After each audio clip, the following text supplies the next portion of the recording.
आप सभी सनातन हिंदू धर्म प्रेमी जनों को हर हर महादेव। आज हम चर्चा करेंगे विक्रम संवत 2082 ईस्वी सन 2025 में भाद्रपद पूर्णिमा को होने वाले चंद्र ग्रहण के संबंध में। ये चंद्र ग्रहण का समय क्या होगा, इस चंद्र ग्रहण का सूतक कब प्रारंभ होगा और इस चंद्र ग्रहण में हमको क्या करना चाहिए, क्या नहीं करना चाहिए, कैसे करना चाहिए। इस वर्ष विक्रम संवत 2082 ईस्वी सन 2025 में भाद्रपद की पूर्णिमा को होने वाला चंद्र ग्रहण 7 और 8 सितंबर 2025 रविवार सोमवार की रात्रि में घटित होगा।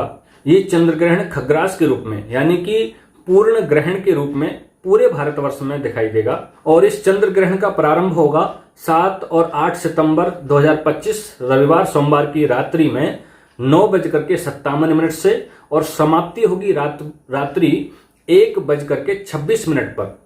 इस चंद्र ग्रहण का जो कुल समय है वो लगभग 3 घंटा 29 मिनट रहेगा, 3.5 घंटे के लगभग। अब बात करते हैं इस ग्रहण के सूतक काल की।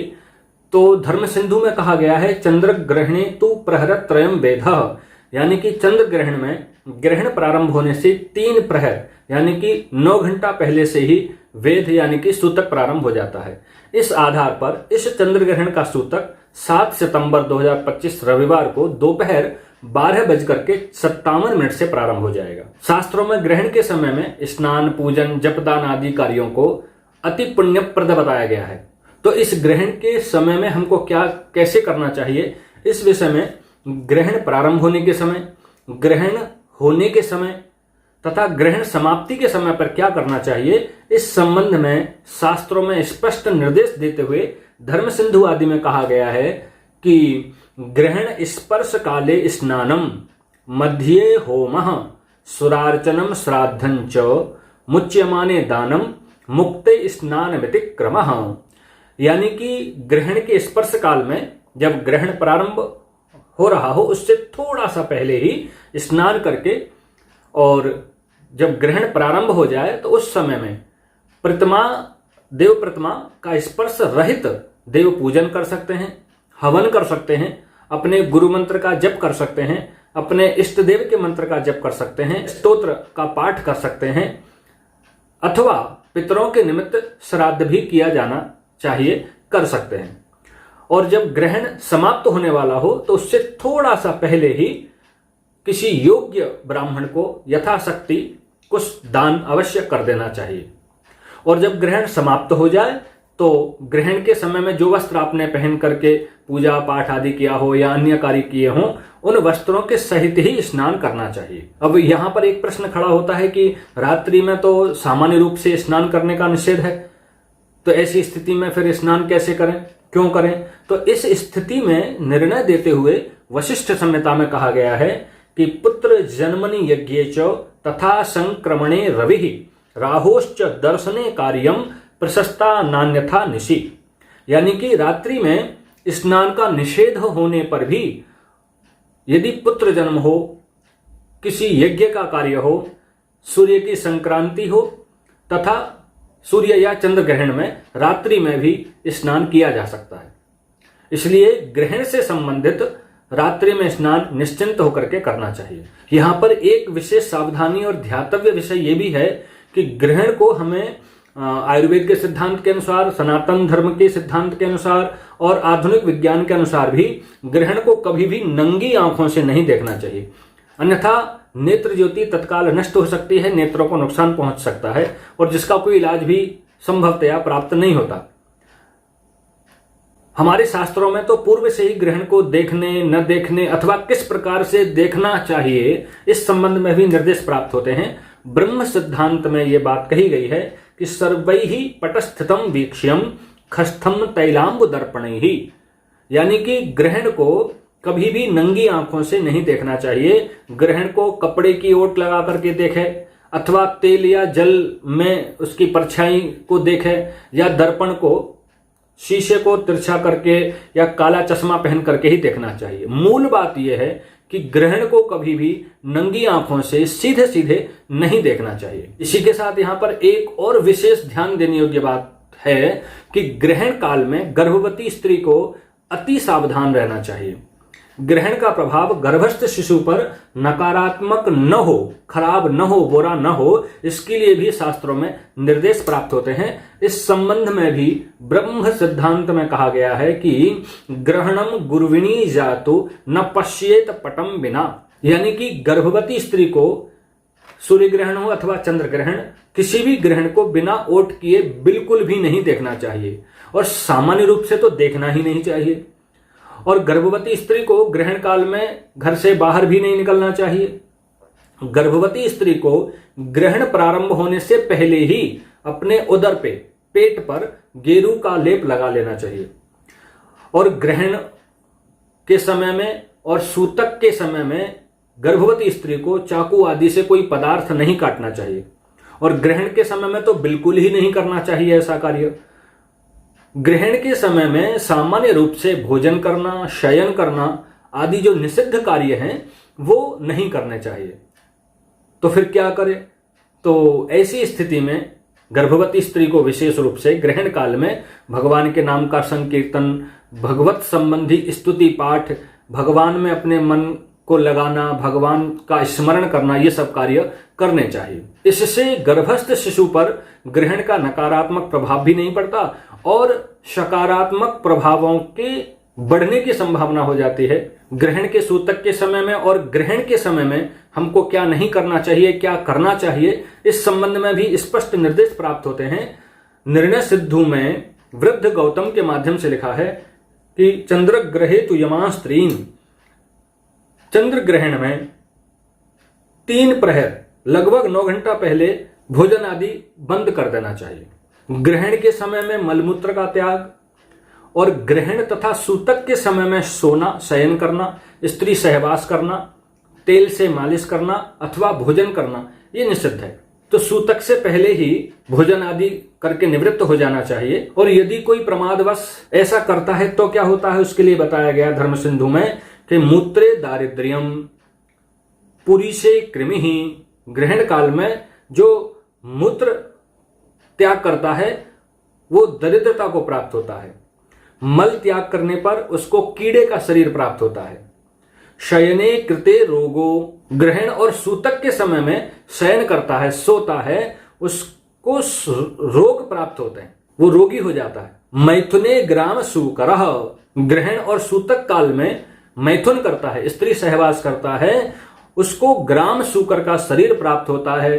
अभ्यंगे कुष्ठी, जो ग्रहण और सूतक काल में तैल मालिश करता है उसको कुष्ठ का रोग प्राप्त होता है। भोजने नरक इति, जो ग्रहण और सूतक काल में भोजन करता है उसको नरक का वास प्राप्त होता है। इसलिए ग्रहण काल में मलमूत्र का त्याग, ग्रहण और सूतक काल में भोजन करना, शयन करना, मैथुन करना और तेल मालिश करना, ये निषिद्ध कर्म है। निर्णय सिंधु में बताया गया है कि जो व्यक्ति सूर्य और चंद्र ग्रहण में भोजन कर लेता है वो फिर दोबारा किसी जन्म में पुरुष के शरीर को प्राप्त नहीं करता। इसलिए सूर्य चंद्र ग्रहण के समय में, सूतक के समय में भोजन करने से तो प्रयास पूर्वक बचना चाहिए। और यदि कोई प्रमादवश, अज्ञानतावश भोजन कर ले और बाद में उसको पता चले कि हमको ये नहीं करना चाहिए था, तो उसका प्रायश्चित कैसे होगा? तो उसके लिए निर्णय सिंधु में कात्यायन स्मृति का ये वचन आता है कि चंद्र सूर्य ग्रहे भुक्त्वा प्राजापत्येन शुद्ध्यति, यानी कि ग्रहण काल में जो भोजन कर लेता है उसकी शुद्धि प्राजापत्य नाम के व्रत करने से होती है। और यहाँ पर एक बात और विशेष रूप से हमको ध्यान देनी चाहिए कि निर्णय सिंधु में वृद्ध गौतम के वचन से कहा गया है कि बाल वृद्धा तुरैर बिना, यानी कि मलमूत्र का त्याग करना, ग्रहण और सूतक काल आदि में शयन करना, भोजन करना, ये जो संबंधी निषेधात्मक वाक्य और नियम हैं, वचन सूत्र हैं, ये नियम, ये सब बातें वृद्धों पर, रोगियों पर और बालकों पर लागू नहीं होते। परंतु फिर भी निर्णय दीप नाम के ग्रंथ में एक निर्देश दिया गया है कि वैसे तो बालक वृद्ध रोगी पर कोई नियम लागू नहीं होता, फिर भी बाल वृद्धा तुराणांतो ग्रहण यामात पूर्वम एक यामो निषिद्ध, यानी कि यदि संभव हो सके तो बालक वृद्ध रोगी भी भोजन शयन आदि के संबंध में ग्रहण प्रारंभ होने से एक प्रहर लगभग 3 घंटा पहले तो कम से कम इन निषेध वाक्यों को मान लें, यदि संभव हो सके तो। अब इस वर्ष विक्रम संवत 2082 ईस्वी सन 2025 में भाद्रपद पूर्णिमा को जो चंद्र ग्रहण हो रहा है, उसी दिन पूर्णिमा का श्राद्ध भी है, पृष्ठपदी पूर्णिमा है। और श्राद्ध काल में, श्राद्ध के दिन यदि ग्रहण की स्थिति बन रही हो तो ये उत्तम समय माना जाता है। तो ऐसी स्थिति में इस दिन ग्रहण और सूतक आदि के कारण से अपने श्राद्ध कार्य को आगे पीछे न करें, निश्चिंत होकर के अपने कार्य श्राद्ध कर्म को उस दिन संपन्न करें। हाँ, यहाँ पर यह बात जरूर ध्यान देनी चाहिए कि श्राद्ध के जो अंगभूत ब्राह्मण भोजन हैं, उस ब्राह्मण भोजन में पका हुआ अन्न प्रयोग नहीं किया जाएगा। बिना पका हुआ सीधा सूखा अन्न ब्राह्मण को दे देना चाहिए, दक्षिणा आदि देकर के उनको प्रसन्न करना चाहिए और इस प्रकार से श्राद्ध कर्म को संपन्न करना चाहिए। बाकी जो श्राद्ध की समस्त क्रियाएं हैं उनको निश्चिंत होकर के संपन्न करें। साथ ही यहाँ पर यह भी जरूर ध्यान देना चाहिए हमको कि ग्रहण काल में जो कुछ दूध, दही, अचार आदि पदार्थ होते हैं, उनमें कुशा, दूर्वा या तुलसी भी रख देने से उनमें नकारात्मक स्थितियां प्राप्त नहीं होती, वो खराब नहीं होते, ऐसा कहा जाता है। तो ये सब भी प्रक्रिया हमको कर लेनी चाहिए। सूखे पदार्थों में ये सब डालने की आवश्यकता नहीं होती। तो भाद्रपद पूर्णिमा का व्रत भी है, पूर्णिमा का पृष्ठपदी श्राद्ध भी है और उसी दिन ग्रहण भी है। तो ग्रहण के संयोग से श्राद्ध का दिन अति महत्वपूर्ण हो जाता है। तो निश्चिंत होकर के श्राद्ध कर्म को संपन्न करें, बस ब्राह्मणों को सूखा अन्न प्रदान करें, भोजन न कराएं, दक्षिणा आदि देकर के उनको संतुष्ट करें, व्रत संपन्न करें, उपवास पूजन संबंधी जो कृत्य हैं उनको संपन्न करें, देव प्रतिमाओं का स्पर्श पूर्वक जो पूजन आदि की क्रियाएं हैं वो दोपहर 12:57 से पहले संपन्न कर लें। उसके उपरांत सूतक प्रारंभ हो जाएगा। रात्रि में 9:57 से ग्रहण प्रारंभ होगा। उस समय पर स्पर्श रहित देवताओं की पूजा किसी नदी के किनारे, किसी देवालय के प्रांगण में, तुलसी के समीप अथवा जहां भी एकांत और शांति का अनुभव हो, ऐसे स्थान पर बैठ करके पूजा, जप, हवन, श्राद्ध कर्म आदि या अन्य जो भी आपके आचार्य आपको संकेत करें, उस अनुष्ठान को संपन्न करना चाहिए। ग्रहण काल में मलमूत्र का त्याग, ग्रहण और सूतक काल में भोजन करना, शयन करना, मैथुन करना, तेल मालिश करना, ये सब कार्य निषिद्ध हैं। ग्रहण को कभी भी नंगी आंखों से नहीं देखना चाहिए। गर्भवती स्त्री को कभी भी ग्रहण को नहीं देखना चाहिए।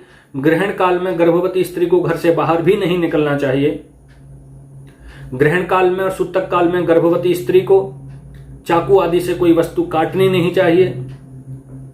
गर्भवती स्त्री को ग्रहण से पहले ही अपने पेट पर गेरू का लेप लगा लेना चाहिए, जिससे गर्भस्थ शिशु पर नकारात्मक प्रभाव न पड़े।